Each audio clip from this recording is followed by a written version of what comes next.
ਆਪਣਾ ਜੇ ਵਾਪਸ ਆਪਣੀ ਟਰੈਕਿੰਗ ਲਾਈਏ ਤੇ ਜਿਹੜੇ ਲਾਸਟ 60 ਡੇਜ਼ ਦੇ ਵਿੱਚ ਰਾਜਕਰਨ 2 ਰੈਗੂਲੇਟਰੀ ਸੁਪਰੀਮ ਕੋਰਟ ਵੱਲੋਂ ਜਿਹੜੇ ਡਿਸੀਜਨ ਆਏ ਆ ਉਹਦੇ ਨਾਲ ਬਹੁਤ ਜਿਹੜੀ ਜ਼ਿਆਦਾ ਵੱਡੀ ਚੇਂਜਸ ਜਿਹੜੀਆਂ ਆਉਣ ਵਾਲੇ ਸਮੇਂ 'ਚ ਆ ਰਹੀਆਂ ਹੈਗੀਆਂ ਟਰੱਕਿੰਗ ਦੇ ਵਿੱਚ।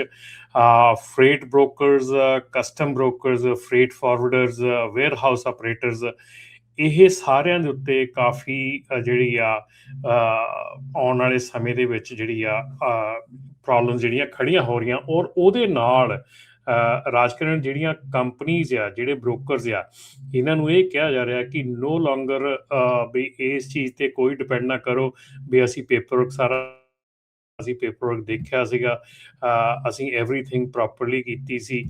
ਤੇ ਉਹ ਜਿਹੜੀ ਬ੍ਰੋਕਰਸ ਹੈਗੇ ਆ, ਸਾਰੇ ਜਣੇ ਹੈਗੇ ਆ, ਉਹਨਾਂ ਵੱਲੋਂ ਇੱਕ ਚੀਜ਼ ਉਹਨਾਂ ਨੂੰ ਕਹੀ ਜਾ ਰਹੀ ਆ ਕਿ ਜਿਹੜੀ ਇੱਕ ਸਿਰਫ ਪੇਪਰਵਰਕ ਦੇਖ ਕੇ ਸਾਰਾ ਕੁਝ ਕਰ ਲੈਣਾ ਉਹ ਇਨਫ ਨਹੀਂ ਹੈਗਾ।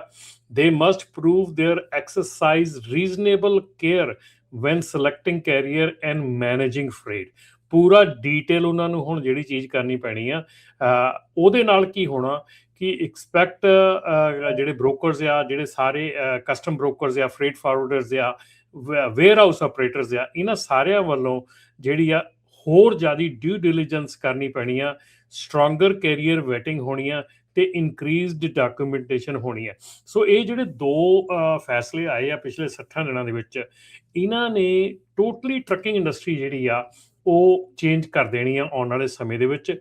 ਜਿਵੇਂ ਇਸ ਵੇਲੇ ਟਰੱਕਿੰਗ ਦੇ ਰੇਟਸ ਚੱਲ ਰਹੇ ਆ, ਟਰੱਕਿੰਗ ਦੇ ਵਿੱਚ ਜਿਵੇਂ ਸਾਰਾ ਕੁਝ ਚੱਲ ਰਿਹਾ ਹੈਗਾ, ਜਿਹੜਾ ਗੁੱਡ ਟਾਈਮ ਆ ਇਟਸ ਹੇਅਰ।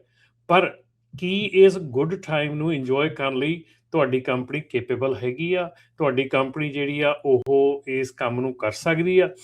ਬੜੀ ਧਿਆਨ ਦੇ ਨਾਲ ਇਹ ਚੀਜ਼ ਸੁਣਨ ਵਾਲੀ ਆ ਕਿ ਅੱਜ ਦੀ ਤਰੀਕ ਦੇ ਵਿੱਚ ਕਈ ਵਾਰੀ ਇਹ ਸੁਣਨ ਨੂੰ ਮਿਲਦਾ ਹੈਗਾ ਕਿ ਡਰਾਈਵਰਸ ਜਿਹੜੇ ਆ ਉਹ ਤੰਗ ਕਰਦੇ ਆ ਜਾਂ ਡਰਾਈਵਰਸ ਮਿਲਦੇ ਨਹੀਂ ਗੇ, ਠੀਕ ਹੈ ਨਾ। ਪਰ ਡਰਾਈਵਰਸ ਦੇ ਵੱਲੋਂ ਵੀ ਇਹ ਚੀਜ਼ਾਂ ਆਉਂਦੀਆਂ ਕਿ ਸਾਨੂੰ ਕੰਪਨੀਜ਼ ਜਿਹੜੀਆਂ ਆ ਉਹ ਪੁਸ਼ ਕਰਦੀਆਂ ਆ ਗਲਤ ਕੰਮ ਕਰਨ ਦੇ ਲਈ, ਸਾਨੂੰ ਪੁਸ਼ ਕੀਤਾ ਜਾਂਦਾ ਆ ਇਸ ਮਤਲਬ ਕਿ ਹਰਕਤ ਕਰਨ ਦੇ ਲਈ ਜਿਹੜੀ ਕਿ ਨਹੀਂ ਹੈਗੀ ਆ, ਸਾਡੇ ਹੱਥ 'ਚ ਨਹੀਂ ਹੈਗੀ। ਪਰ ਇਹ 'ਚ ਦੋਨੋਂ ਹੀ ਤਰ੍ਹਾਂ ਨੂੰ ਸਾਫ਼ ਸੋਚਣਾ ਪੈਣਾ ਕਿ ਤੁਹਾਡਾ ਇਖਲਾਕੀ ਫਰਜ਼ ਕੀ ਆ, ਤੁਹਾਡੇ ਫਰਜ਼ ਕੀ ਆ, ਠੀਕ ਹੈ ਨਾ। ਆਪਾਂ ਜਿਹੜਾ ਸਾਡਾ ਫਰਜ਼ ਹੈਗਾ ਉਹਨੂੰ ਭੁੱਲ ਜਾਂਦੇ ਆ ਕਿ ਅਸੀਂ ਕੀ ਕਰਦੇ ਆ। ਰਾਜਕਰਨ ਰੀਸੈਂਟਲੀ ਇੱਕ ਕਾਲ ਜਿਹੜੀ ਆਈ ਹੈਗੀ ਆ ਉਹਦੇ ਵਿੱਚ ਇਹ ਦੱਸਿਆ ਗਿਆ ਕਿ ਉਹਨਾਂ ਦੇ ਕੋਈ ਜਿਹੜੇ ਟਰੱਕ ਚਲਾਉਂਦੇ ਸੀ ਐਕਸੀਡੈਂਟ ਹੋਇਆ ਤੇ ਉਹਨਾਂ ਦੀ ਆਰਮ ਜਿਹੜੀ ਆ ਉਹ ਕੱਟੀ ਗਈ ਸਾਰੀ। ਤੇ ਹੁਣ ਉਹ ਕੇਸ ਕਰਨ ਨੂੰ ਫਿਰਦੇ ਆ। ਉਹ ਜਿੱਦਾਂ ਹੁਣ ਆ ਦੋਨੇ ਆਪਣੀ ਕਾਲਰ ਪਿਛਲੇ ਕਹਿ ਗਏ ਵੀ ਭਰਾ ਦੇ ਲਈ ਮੈਂ ਉਹਨਾਂ ਦੀ ਕੰਪਨੀ ਆਪਣੇ ਨਾਲ ਕਰ ਲਵਾਂ। ਹੁਣ ਉਹਨਾਂ ਇੱਦਾਂ ਦੀਆਂ ਚੀਜ਼ਾਂ ਦੇ ਵਿੱਚ ਜਦੋਂ ਤੁਸੀਂ ਇੱਦਾਂ ਦੇ ਕਾਂਟਰੈਕਟ ਹੋ ਜਾਂਦੇ ਆ, ਫਿਰ ਕੋਈ ਇੱਦਾਂ ਦਾ ਭਾਣਾ ਵਾਪਰ ਜਾਂਦਾ, ਫਿਰ ਤੁਸੀਂ ਇੱਕ ਦੂਜੇ ਦੇ ਮੂੰਹ ਮੱਥੇ ਜਾਂ ਇੱਕ ਦੂਜੇ ਦੀ ਰਿਸ਼ਤੇਦਾਰੀ ਤੋਂ ਵੀ ਜਾਂਦੇ ਲੱਗਦੇ ਆ। ਕਿਉਂਕਿ ਤੁਸੀਂ ਕਹਿੰਦੇ ਵੀ ਭਾਈ ਤੇਰੇ ਟਰੱਕ ਤੇ ਹੋਇਆ, ਉਹ ਕਹਿੰਦਾ ਮੈਂ ਤੇਰੇ ਲਈ ਚਲਾਉਂਦਾ ਸੀਗਾ, ਠੀਕ ਹੈ ਨਾ। ਇਹ ਸਾਰੀਆਂ ਚੀਜ਼ਾਂ ਜਿਹੜੀਆਂ ਆ ਤੂੰ ਮੈਂ ਹੋ ਜਾਂਦੀ ਆ ਔਰ ਬੜੇ ਕੇਸਿਸ ਤੱਕ ਚੀਜ਼ਾਂ ਚਲੀਆਂ ਜਾਂਦੀਆਂ ਆ। ਸੋ ਇਹ ਸਾਰੀ ਮੇਰੀ ਕਹਾਣੀ ਜਿਹੜੀ ਆ ਮੁੜ ਕੇ ਅੜ ਕੇ ਆ ਰਹੀ ਆ ਵੀ ਜਿਹੜੀ ਤੁਸੀਂ ਕੰਮ ਕਰਦੇ ਹੈਗੇ ਆ, ਜੇ ਤੁਸੀਂ ਕੇਪੇਬਲ ਹੈਗੇ ਆ ਤਾਂ ਆਪ ਕਰੋ, ਨਹੀਂ ਕੇਪੇਬਲ ਹੈਗੇ do something else. Don't get yourself pushed into the business ਕਿ ਜਿੱਥੇ ਤੁਸੀਂ ਨਹੀਂ ਜਾਣਦੇ ਹੈਗੇ। ਇੱਕ ਹੋਰ ਰਾਜਕਰਨ ਜਿਹੜੀ ਇੰਪੋਰਟੈਂਟ ਮੇਰੇ ਕੋਲੋਂ ਸ਼ਾਇਦ ਮਿਸ ਹੋ ਜਾਣੀ ਸੀ ਖਬਰ, ਉਹ ਹੈਗੀ ਆ ਕੈਲ ਸੇਵਰਸ ਦੀ ਖਬਰ ਆ। ਕੱਲ ਮੇਰੀ ਕੈਲ ਸੇਵਰਸ ਦੇ ਨਾਲ ਮੀਟਿੰਗ ਹੋਈ ਸੀਗੀ, ਨਾਪਟਾ ਦੇ ਥਰੂ ਅਸੀਂ ਮੀਟਿੰਗ ਕੀਤੀ ਸੀ ਕੈਲ ਸੇਵਰਸ। ਸੋ ਕੈਲ ਸੇਵਰਸ ਵੱਲੋਂ ਜਿਹੜਾ ਇੱਕ ਸਾਰਿਆਂ ਨੂੰ ਇਸ ਵੇਲੇ ਈਮੇਲਸ ਆ ਰਹੀਆਂ ਹੋਣੀਆਂ ਕਿ ਉਹ ਕੰਪਲਾਇੰਟ ਆ, ਨਾਨ ਕੰਪਲਾਇੰਟ ਆ, ਕਿਸ ਤਰ੍ਹਾਂ ਨਹੀਂ ਗੇ।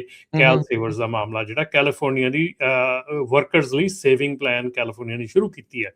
ਸੋ ਉਹਦਾ ਇੰਪੋਰਟੈਂਟ ਇਹ ਚੀਜ਼ ਹੈਗੀ ਆ ਕਿ ਤੁਹਾਨੂੰ ਕੈਲ ਸੇਵਰਸ ਜਿਹੜੀ ਆ ਉਹਨਾਂ ਦੀਆਂ ਈਮੇਲਸ ਆਈਆਂ ਕਿ ਤੁਸੀਂ ਐਜ਼ ਅ ਇੰਪਲੋਇਰ ਜੇ ਤੁਸੀਂ ਹੈਗੇ ਆ ਤੇ ਤੁਸੀਂ ਅਕਾਊਂਟ ਆਪਣਾ ਖੋਲ੍ਹਣਾ ਆ ਤੇ ਉਸ ਅਕਾਊਂਟ ਦੇ ਵਿੱਚ ਜਾ ਕੇ ਆਪਣੇ ਸਾਰੇ W2 ਇੰਪਲੋਈ ਜਿਹੜੇ ਆ ਉਹਦੇ ਵਿੱਚ ਐਂਟਰ ਕਰਨੇ ਆ। ਇੱਥੇ ਮੈਂ ਦੱਸ ਦਿਆਂ W2 ਇੰਪਲੋਈਜ਼ ਐਂਟਰ ਕਰਨੇ ਆ ਸਾਰੇ ਉਹਦੇ ਵਿੱਚ। W2 ਇੰਪਲੋਈਜ਼ ਜਦੋਂ ਤੁਸੀਂ ਐਂਟਰ ਕਰਦੇ ਆ ਤੇ ਤੁਹਾਡੇ W2 ਇੰਪਲੋਈ ਨੂੰ ਇੱਕ ਈਮੇਲ ਜਾਂਦੀ ਆ ਕੈਲ ਸੇਵਰਸ ਵੱਲੋਂ ਕਿ ਕੀ ਉਹ ਇਸ ਪ੍ਰੋਗਰਾਮ 'ਚ ਹਿੱਸਾ ਲੈਣਾ ਚਾਹੁੰਦੇ ਆ ਕਿ ਨਹੀਂ ਹਿੱਸਾ ਲੈਣਾ ਚਾਹੁੰਦੇ। ਜੇ ਉਹ ਹਿੱਸਾ ਲੈਣਾ ਚਾਹੁੰਦੇ ਆ ਤਾਂ ਕਿੰਨੇ % ਉਹ ਆਪਣੀ ਜਿਹੜੀ ਸੇਵਿੰਗ ਕਰਨੀ ਚਾਹੁੰਦੇ ਆ, ਠੀਕ ਆ।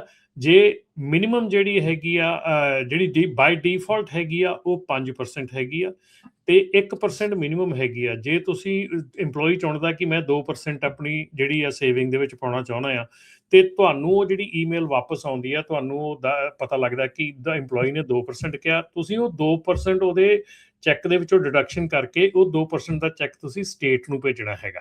ਇਹ ਤੁਹਾਡੀ ਸਿਰਫ ਜੌਬ ਹੈਗੀ ਆ, ਇੱਕ ਐਕਸਟਰਾ ਬਰਡਨ ਹੋਗੀ ਕਹਿ ਲਓ। ਤੁਹਾਡਾ ਖਰਚਾ ਕੋਈ ਨਹੀਂਗਾ, ਤੁਸੀਂ ਆਪਣੇ ਪੱਲਿਓਂ ਕੁਝ ਨਹੀਂ ਲਾਉਣਾ ਹੈਗਾ, ਤੁਹਾਡਾ ਕੋਈ ਕਾਸਟ ਨਹੀਂ ਹੈਗੀ, ਪਰ ਤੁਹਾਨੂੰ ਇਹ ਭੇਜਣਾ ਪੈਣਾ ਜੇ ਇੰਪਲੋਈ ਕਹਿੰਦਾ।